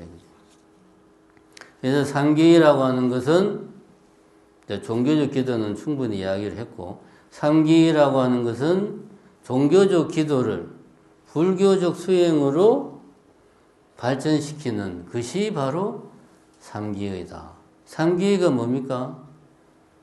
거룩한 부처님께 귀의합니다. 거룩한 가르침에 귀의합니다. 거룩한 스님들께 귀의합니다. 세 가지 성가의 보물에 귀의하는 게 삼기의죠. 예, 삼기. 이제 삼기의가 첫 번째 기불 양족존. 부처님께 귀의한다. 부처님은 어떤 존재냐? 두 가지가 다 부족한 그런 존귀한 분이다. 양족. 두 가지를 다 갖춘 존귀한 존재. 두 가지가 뭐냐? 지혜와 복덕을 다 갖춘. 이 사람들이 잘못 아는 게 양족존이 뭐 지혜와 자비로 보통 생각하는데 그게 아닙니다.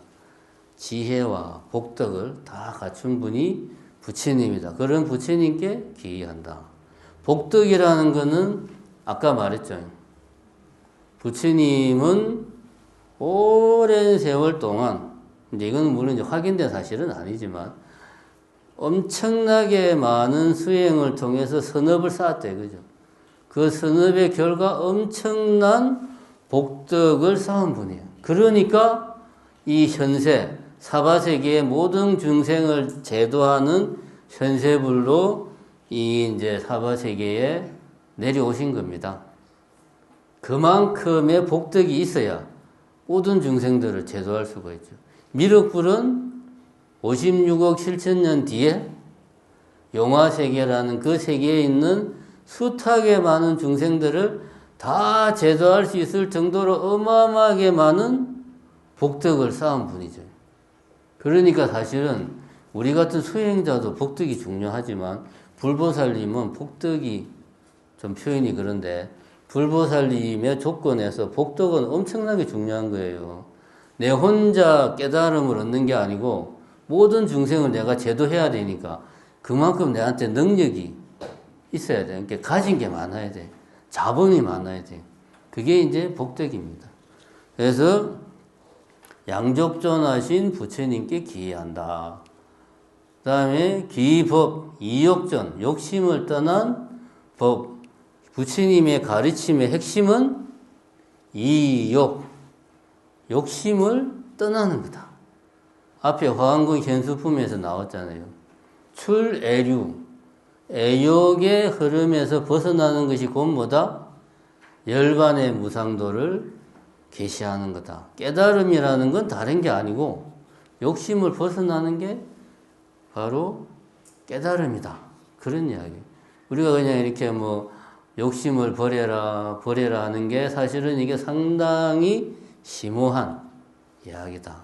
부처님 가르침의 핵심은 이욕, 욕심을 버려야지만이 연기실상의 세계를 내가 볼 수가 있다 이거예요.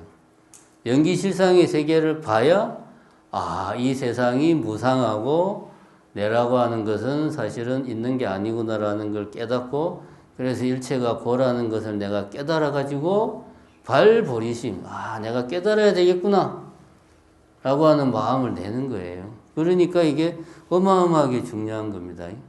그냥 이게 어떤 실천 윤리가 아니고 진리를 내가 깨닫기 위해서는 반드시 욕심을 버려야 된다는 이야기. 연기법을 체험하기 위해서는 욕심을 버려야지 이 세상에 있는 그들의 모습을 볼 수 있다. 다음에 중중존. 이 성은 성가를 말하죠.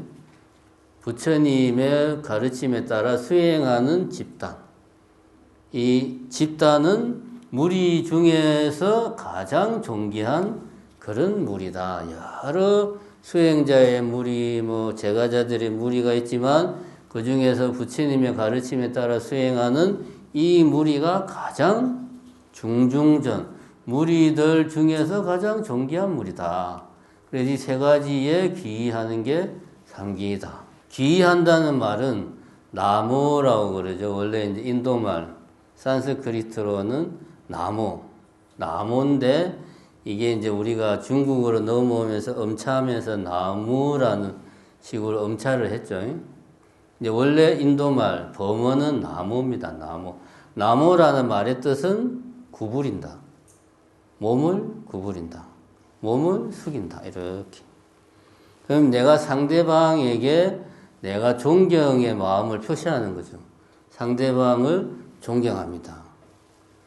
예배합니다. 그러니까 이 나무라는 말은 상대방을 내가 우러러본다. 뭐 존경한다. 예배한다. 경배한다. 내 몸을 숙여서 그런 뜻이에요. 귀의한다는 말은 돌아가 의지한다는 말인데 일단은 범어의 원뜻은 몸을 구부린다. 이런 뜻입니다. 그러면 우리가 상대방을 존경할 때는 두 가지 방법이 있어요. 첫 번째는 나는 그대로 있고 상대방을 높이는 거예요.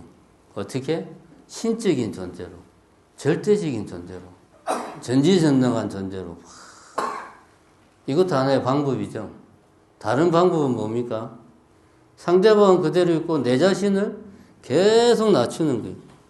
불교에서 말하는 하심, 나를 낮추는 두 가지 방법이 있습니다. 예배하고 경배하는. 그래서 여기서는 우리가 삼기는 불법성에 귀의한다는 말인데 귀의라는 말, 원뜻은 몸을 구부린다, 경배한다, 존경한다 이런 뜻이고 이 말이 담고 있는 내용은 여기 이제 뜻을 풀어서 한 거는 귀의, 돌아가 의지한다. 그러니까 내 자신을 그 사람에게, 그 대상에게 완전히 의지한다는 거죠. 의지한다는 말은 그 사람이 하는 대로, 그 사람이 생각하는 대로 나도 그렇게 행동하고 생각하겠다. 그런 말이죠. 그러면 기불, 자, 요게 이제 지금부터가 우리가 삼기가 그냥 우리 불교에서 뭐 법회를 하거나 집회를 할 때 뭐 예의상 시작할 때 상기 하는 게 아닙니다. 상기가 담고 있는 깊은 뜻이 있어요. 내가 부처님에게 돌아가 의지한다는 말은 그 말을 풀면 내가 부처님처럼 생각하고 부처님처럼 행동하겠다. 이런 말입니다. 그죠? 여기까지는 누구나 생각할 수 있어요. 여기서 한 걸음 더 나아가야 됩니다. 부처님이 뭘 했습니까? 결국 부처님이 다른 사람과 다른 것은 완전한 깨달음을 얻은 분이에요. 그러면 내가 부처님처럼 생각하고 부처님처럼 산다는 말은 뭡니까? 나도 완전한 깨달음을 얻겠다 하는 그런 마음을 내는 겁니다. 그게 뭐다? 보리심. 보리라는 말이 뭐죠? 보리라는 말이 이제 보띠. 범어로는 보띠, 깨닫는다. 우리가 보살을 보디사트바라고 그런단 말입니다.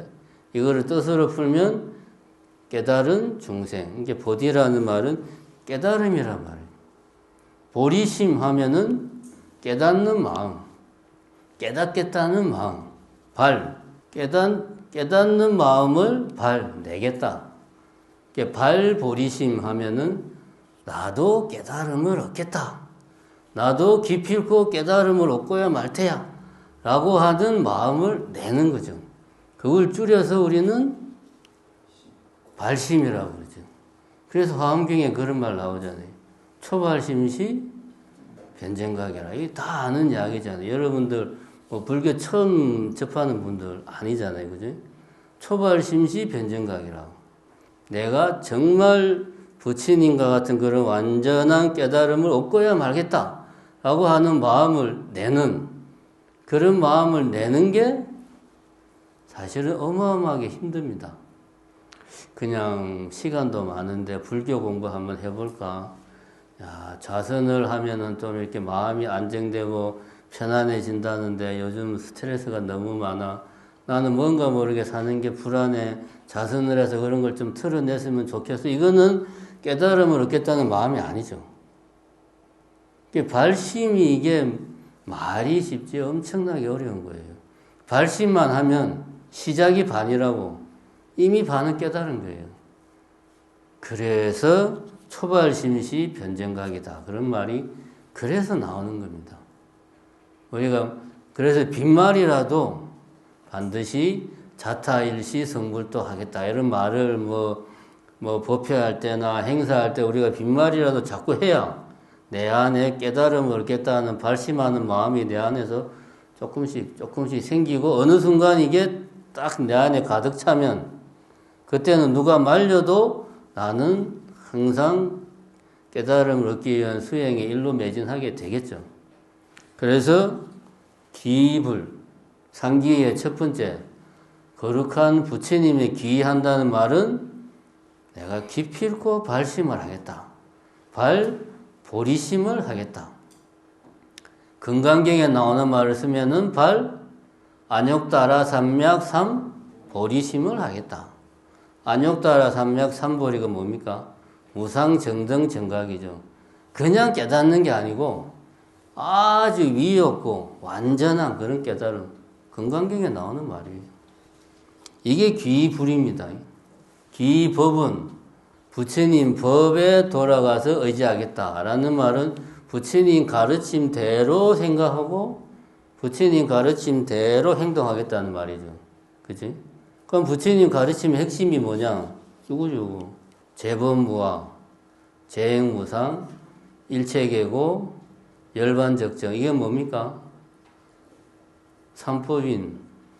불교 입문책 보면 항상 나오는 거잖아요. 삼법인. 자, 여기서 중요한 거는 각각의 내용을 이해하는 게 중요한 게 아니고, 그런 거는 요즘 사람들은 다 그냥 기본적인 소양은 있으니까 각각의 내용은 다 압니다.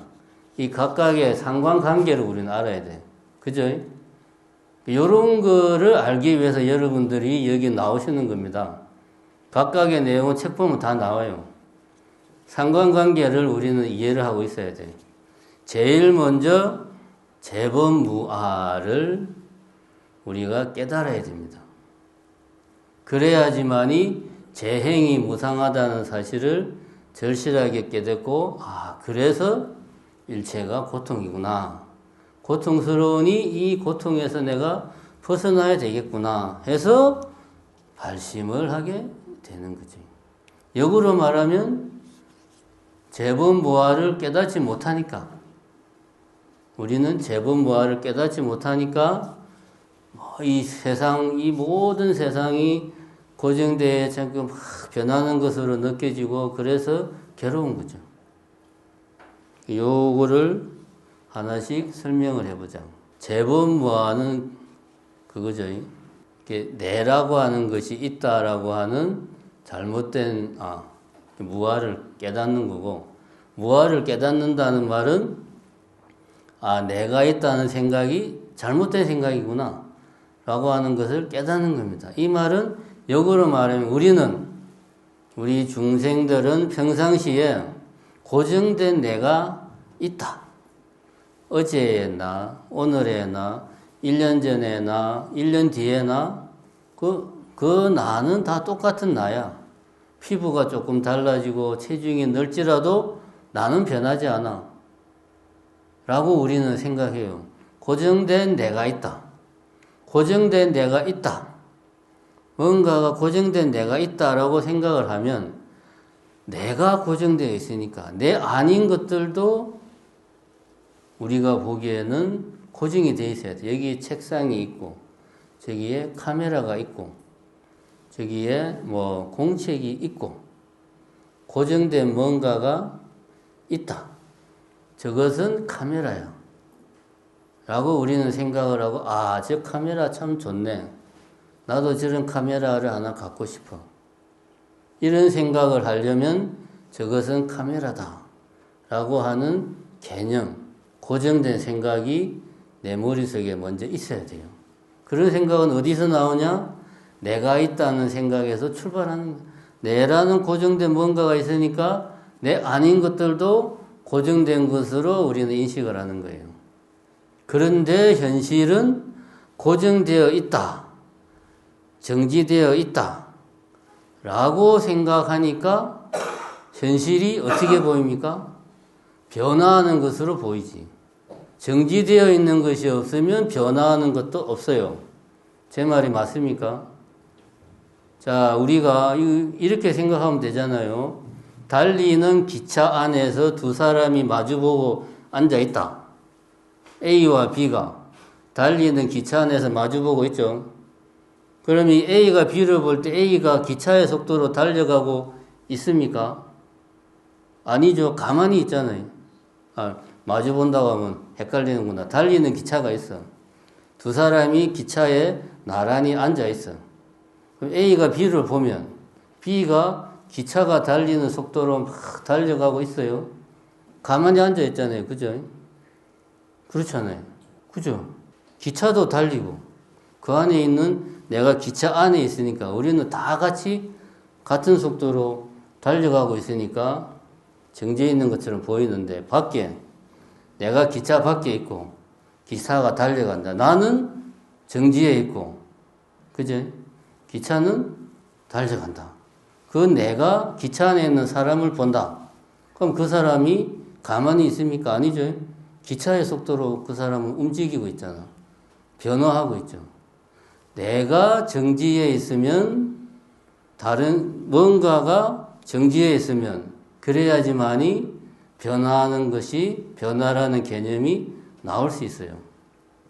연기법에 따르면 변화, 끊임없이 변화한다라는 것은 사실은 우리 중생들의 잘못된 생각입니다. 이거 이해가 됩니까? 안 됩니까? 이해를 해야 되는데.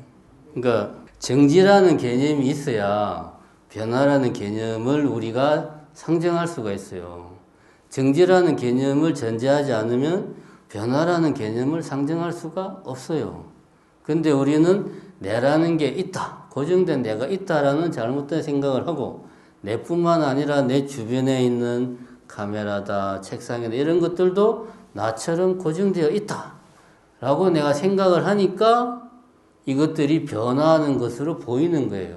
사실은 이것들은 고정된 내가 있다는 잘못된 생각처럼 다른 것들도 마찬가지로 내가 잘못된 생각으로 저것은 카메라다 라고 이렇게 생각을 하기 때문에 변화하는 것으로 보이는 겁니다. 그래서 제 행이 무상하게 보이는 거예요. 연기실상의 세계에서는 끊임없이 변화한다 이런 것 자체가 없죠. 끊임없이 변하려면 뭔가가 있어서 A라는 게 있어서 A가 조금씩 변해야 되잖아. A라는 뭔가가 개체가 없으면 이것이 변화한다는 것도 성립할 수가 없죠. 이해가 됩니까? 연기법이라고 하는 것은 조건에 의지해서 생긴다는 게 연기법이에요. 뭔가가 있다라는 게 아니고 조건에 의지하여 뭔가가 있는 것처럼 보이는 거예요, 그냥. 그러니까 A라는 게 있다라고 했을 때 비로소 A가 점점점 낡아서 빛이 발해간다, 변한다 라는 개념이 성립하는 겁니다. 천천히 이해가 잘 안 된다. 그럼 천천히 이해를 하시죠. 어쨌든 그러니까 내가 무아라는 거를 우리가 깨치지 못하면 이 모든 것이 변하지 않았으면 좋겠는데 변하는구나.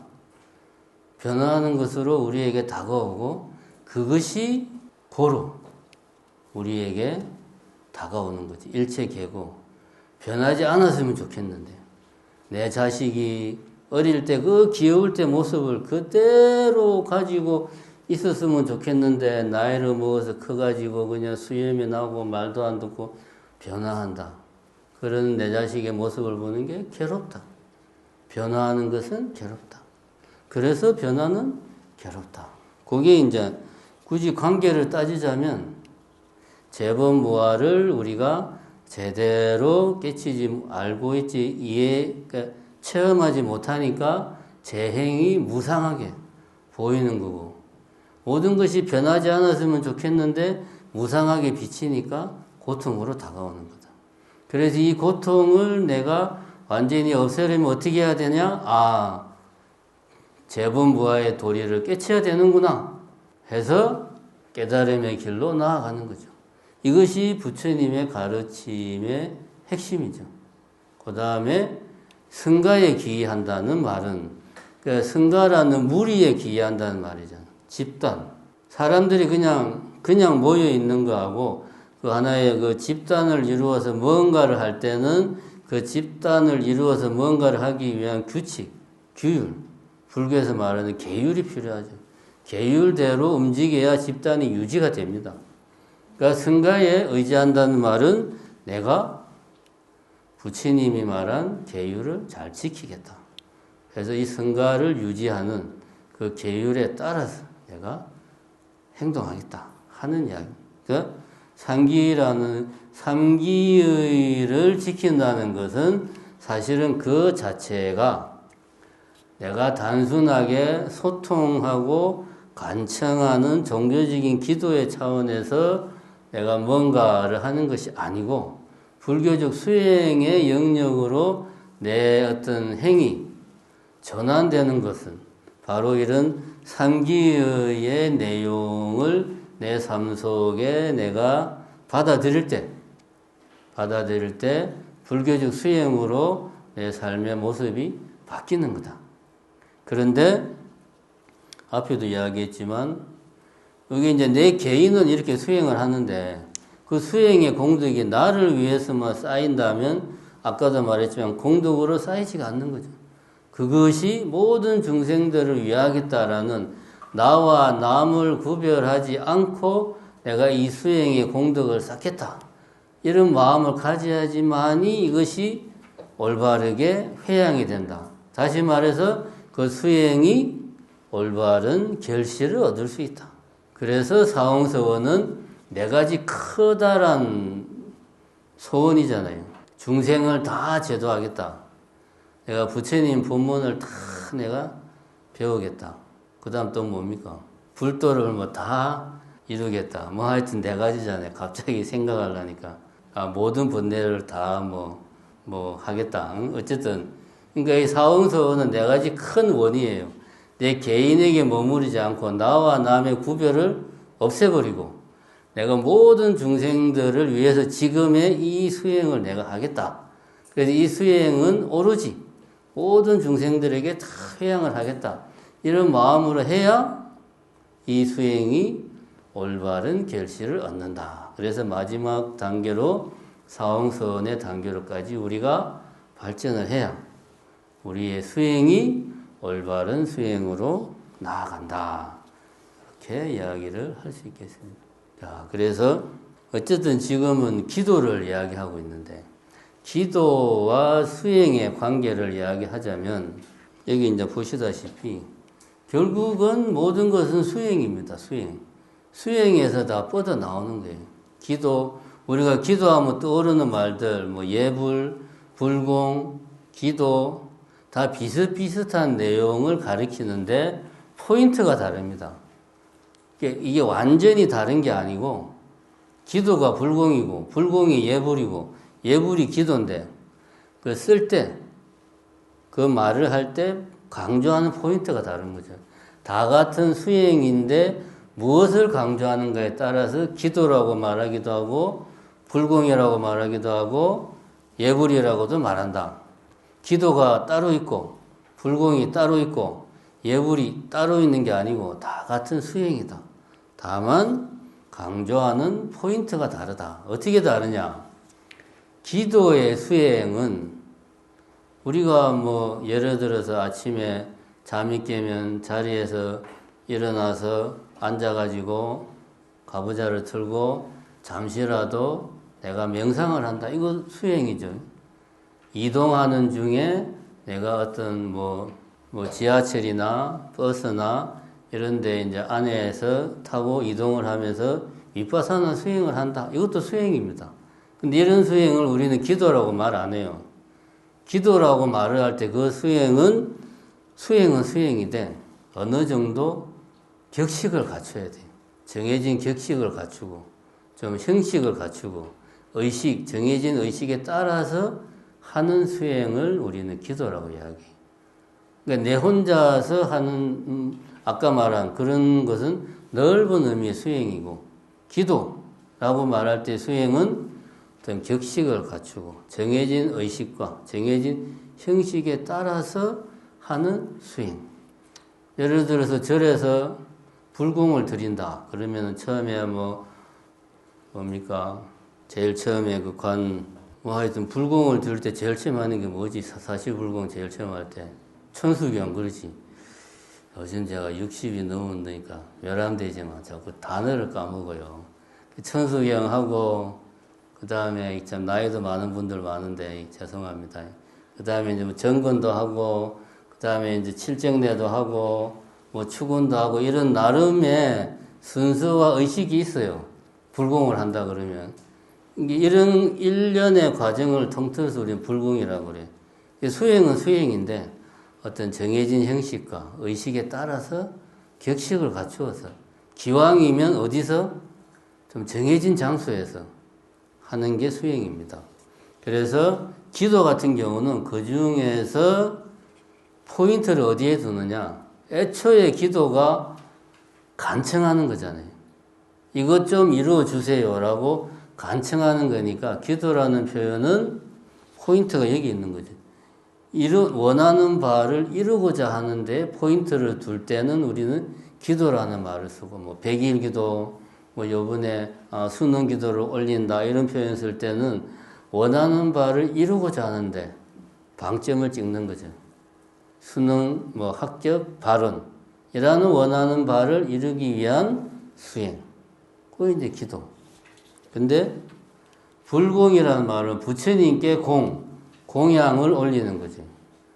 그러니까 기도 수행은 격식을 갖춘 수행은 수행인데 그것이 어디에 포인트를 두냐? 공양물을 올린다 라는 데 포인트를 둡니다. 우리가 그래서 사시불공 이런 말을 써요. 사시에 하는 부처님께 공양을 올리는 의식, 이게 이제 사시불공입니다.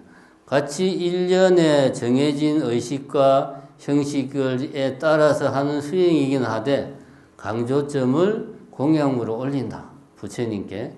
거기에 두면 불공이 되는 거고, 지금 같은 대상을 두고 하는 말이에요. 그 다음에 예불이라고 말을 하면, 예라고 하는 것은 예를 표한다. 부처님께. 부처님께 내가 예를 표하는 거지. 왜 부처님께 예를 표하냐? 그거는 내가 부처님을 존경하니까. 나도 부처님처럼 그렇게 살겠습니다. 해서 부처님에게 내 나름대로의 예를 표하는 거죠. 나의 서원을 굳건히 한다. 제가 부처님처럼 이렇게 큰 원을 세워서 열심히 수행을 하겠습니다. 부처님하고 부처님 앞에서 예를 표하는 거죠. 그래서 예불이라고 하면 이런 개인적 측면에서는 내 어떤 서원을 표하는 굳건히 하는 측면, 그 다음에 이런 것들이 심심할 때, 그냥 마음이 동할 때, 요즘 내가 뭔가 좀 참선을 하면 참선도 잘 되고 공부가 잘 되니까 예불을 좀 해야 되겠어. 이게 아닙니다. 부처님께 예를 표하는 거니까 내 기준이 아니고 부처님 기준으로 정해진 시간에 규칙적으로, 그러니까 사시예불 이런 표현을 쓴단 말입니다. 정해진 시간에 비가 오나 눈이 오나 1년 365일 빨간 날이라고 쉬고 초파일이라고 쉬고 그런 거 없어요. 예불은 1년 365일 합니다. 초파일에도 예불합니다. 빨간 날 당연히 하고 크리스마스도 하고. 예불이라고 하는 것은 정해진 시간에 규칙적으로, 그건 내가 부처님께 예를 표하는 거니까 내가 하고 싶으면 하고 하기 싫으면 안 하고 바쁘면 안 하고 시간 나면 하고, 이게 아니라는 거죠.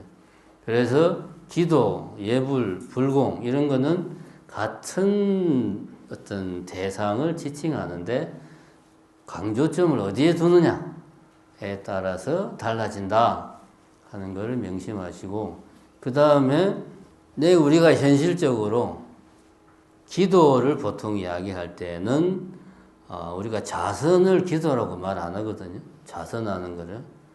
그 사경하는 거, 막 이렇게 경전 뺏겨 쓰는 거를 기도라고 잘 말 안 해요.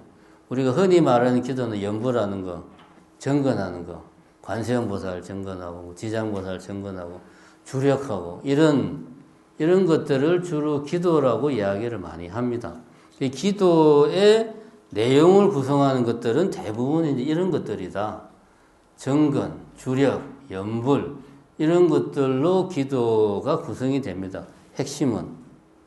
근데 이게 이제, 이것도 역시, 우리 이제 보통 보면 불자들이 헷갈리는 게 어떤 걸 연불이라고 그러고, 어떤 걸 정건이라고 그러고, 어떤 걸 주력이라고 그러냐. 헷갈리니까 그거를 이제 알기 쉽게 이야기를 하자. 우선 제일 먼저 쉽게 주력이라고 말을 하면 결국 이런 것들이 기도를 구성하는 것들인데 우리나라에서는 주력이라고 하는 것은 여기 나오지. 무엇을 하는가? 그 측면에서 이야기했을 때 주로 주력은 이제 진언을 외우는 것을 주력이라고 해요. 옴마니 반매음, 뭐 신묘장구 대다라니 같은 진언을 외우는 걸 주력이라고 그래요. 그 다음에 정건이라고 하면은 뭔가를 연불부터 먼저 해야 되고 연불이라고 하면은 염은 이제 생각한다는 말이죠. 불은 부처님을 생각한다. 그래서 연불은 두 가지가 있어요. 관상연불과 칭명연불이 있는데 관상연불은 말 그대로 머릿속으로 부처님의 그 상호를 내가 아주 디테일한 것까지 머릿속으로 다 그대로 이제 그려내는 거예요. 예를 들면 탱화를 보고 관세음보살 탱화를 내가 보고 눈을 감고 탱화를 그대로 마음속에서 재현해내는 거죠. 이거 이제 티베트 쪽에서 많이 하는 거고 우리나라는 거의 안 합니다. 칭명연불은 이게 이제 힘드니까 그냥 관세음보살 명호를 계속 반복해서 배우는 거죠. 이게 이제 칭명연불 두 가지가 있습니다. 그래서 이제 이렇게 불교가 중국으로 넘어오면서 칭명연불이 많이 보편화됐어요. 그래서 연불 그러면은 칭명연불을 이야기합니다. 불보살님의 명호를 반복해서 외우는 거. 관세음보살, 지장보살 계속 반복해서 외우는 거. 외우는데 우리가 또 정건이라는 말도 있어요. 정건이라는 이 건자가 이제 부지런히 한다는 말이고 앞에 정자는 순수하고 청정한 마음으로 부지런히 한다. 그러니까 정건이라고 하면은 부처님 명호를 반복해서 외우는데 부지런히 한다는데 포인트로 두면 이제 정건이라는 표현을 쓰죠. 그래서 관음정건 하면은 관세음보살 정건을 관세음보살 명호를 부지런히 하는 거고 지장정건 하면은 지장보살 정건을 부지런히 하는 거고 정리하자면 기도는 격식을 갖춘 수행이다. 그리고 기도의 내용은 주로 우리나라 같은 경우는 칭명연불을 많이 한다. 연불이라고 하는 것은 불보살님 명호를 반복해서 배우는 거다. 근데 이거를 정건이라는 말도 쓰는데 이때는 부지런히 한다는 걸 강조하면 정건이라는 표현을 쓴다. 그래서 관음정건, 지장정건, 주력이라는 말을 쓸 때는 무엇을 내가 반복하는가. 불보살의 명호가 아니고 진은, 옴마니 반매음 같은 이런 것들을 부지런히 외우면 주력이라고 이야기한다. 어쨌든 기도라는 것은 격식을 갖춘 수행이다. 이렇게 우리가 이해를 하면 되겠습니다. 어쨌든 수행이란 뭐냐? 지금은 이 정도로 우리가 수행을 정의를 하자. 수행이란 마음의 소리에 귀를 기울이는 것이 수행이다. 유명한 수행법 중에 하나가 반문문자성이다. 이런 말이 있습니다. 반문문자성. 반문, 돌이켜 듣는다. 무엇을? 문자성. 듣는 자성을 돌이켜 듣는다. 내가 지금 관세음보살 정건을 하고 있어요. 관세음보살 정건을 하면 누가 지금 정건을 아니지. 누가가 아니고 누가라는 표현을 쓰면은 나는 사람이라는 생각을 전제로 깔고 있으니까 지금 무엇이 정건을 하고 있는가? 그 정건을 하는 그것에 마음을 집중을 해서 하면 그건 이제 수행으로서 내가 정건을 하는 거죠. 근데 그게 아니고 정건을 하는데 법당에서 여럿이 정건을 관세음보살 정건을 하는데 옆에 보살이 혼자 다른 사람들하고 리듬을 안 맞추고 혼자 틀리는 리듬으로 막 소리를 크게 막 하면서 아이 저 보살은 왜 연부를 저렇게 하나 짜증나게 이런 생각하면서 연부를 하면 그거는 수행이 아니죠. 내가 연부를 하면서 정건을 하면서 지금 무엇이 정건을 하고 있나? 이게 정건하는 이 놈이 지금 어떤 생각을 하면서 정건을 하고 있나? 요런 데 내 마음을 집중하는 것. 이렇게 했을 때 그게 수행이 된다. 우선은 이 정도로 수행을 정의를 하고. 자, 그래서 처음에 제목이 그거였습니다. 기도를 하면 정말로 소원이 이루어지는가? 소원을 이루는 기도를 하려면 그 기도가 개인의 어떤 욕망을 충족시키기 위한 기도가 아니고 근원적인 문제를 해결하기 위한 기도, 깨달음으로 나아가는 기도를 다시 말해서 수행으로서의 기도를 하게 되면 결국은 우리가 궁극적으로 원하는 것을 이룰 수가 있다. 그래서 이거는 종교적 신앙의 관점에서 기도를 하면 정말로 소원이 이루어지는가? 종교적 신앙의 관점에서 볼 게 아니고 이 말을 불교적 수행의 관점에서 보면 열심히 수행을 하면 깨달음을 정득한다 라는 말로 우리가 해석을 할 수 있습니다. 그래서 우리 스스로가 종교적 기도의 단계에서 불교적 수행의 단계로 자기 자신의 삶을 성화시키기 위해서 노력을 하자. 이렇게 이야기하면서 오늘 강의는 끝내도록 하겠습니다. 감사합니다.